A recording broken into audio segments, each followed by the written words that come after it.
I don't want to do this, man. 4 hours last night. 4 hours.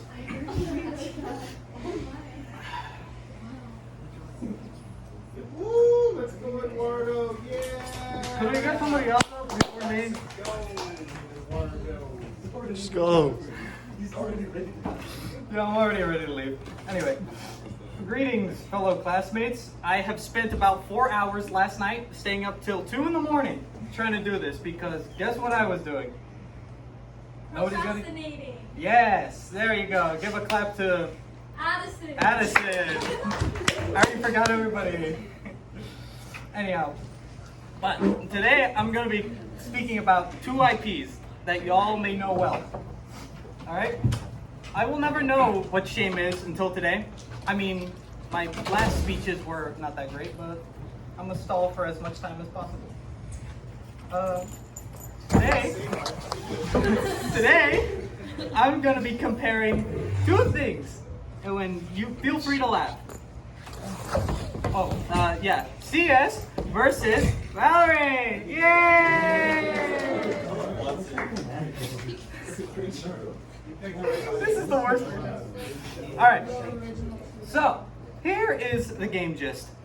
It's all about two teams fighting it out as a search and destroy mission, which is basically you have an objective, one team has to defend it, the other one has to destroy it. They revolve around team-based coordination, careful thinking, quote-unquote precise gunplay, many cojones, as well as many interesting folk. Now, you can take those two bullet points the way you want to, because every time I play those two games, quote-unquote, it's like you meet the most interesting people, whether they say racial slurs, or they're very friendly, or they just hate you for some reason. Never knew why. Alright, now we're going to go over many categories. I forgot to make a slide for that list, but we're going to go over stories, the maps, the characters, the utilities, the guns and economy, the skins and marketplace, the community, accessibility, additional content. This is going to be an entire, it's going to be long. Anyway, so here's the story. In CSGO, I already forgot this, sorry. CSGO occurs when an anti-Soviet group in the 1980s disbands and tries to form its own little union. They call themselves the Phoenix. Just the Phoenix. They're basically trying to get rid of as many Soviet Union members that have made it past the fall of the Soviet Union. On the other hand, they're being silenced one by one by an additional mercenary group hired by a company.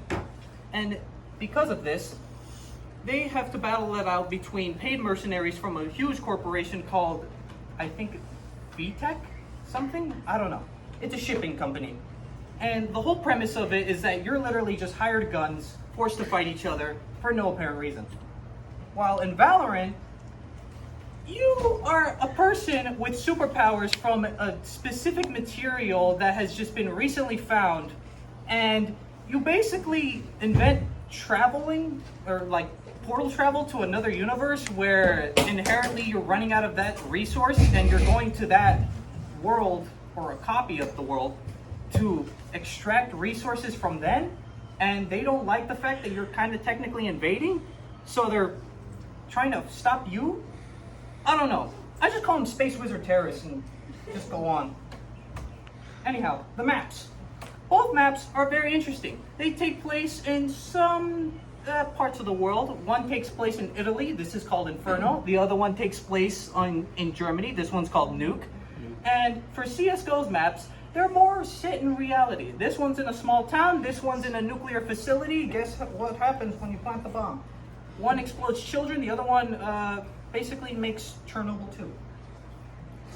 And here are the map layouts. Very simple.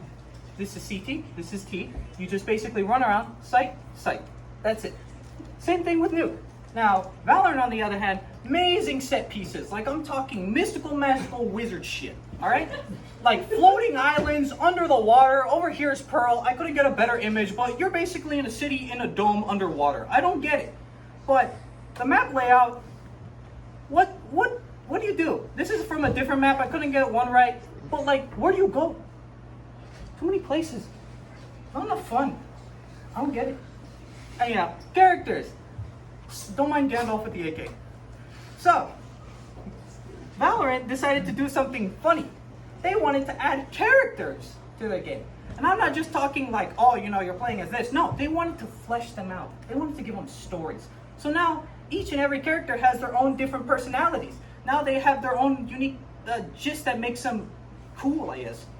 And half of them are just annoying. They just like say random quips and makes me want to fucking...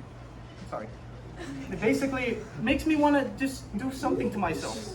Anyhow, like, every time you spawn in, no matter what you're doing, one of them will be talking to the other, saying like, oh, you know, we should do this, or oh, have you heard about that? This, that. And it's like, it's not good. In CSGO, you are a faceless, nameless man who's hired by corporations to duel it out. That's it. Nothing behind them. Just simple. And you just do it for money. Anyway, utilities and abilities. Don't mind that. That's just a casual day in Valorant. So, for CSGO's utilities, there are only 5 grenades you can purchase. Smokes, flashbangs, HEs, incendiary, and decoys. You can buy each and every one of them in the shop. And depending on what side you are, will actually up the price. So for Molotovs, they're actually $600 instead of $400 for CT, as well as, I believe, smoke grenades? I don't know. And some of these abilities can counter, or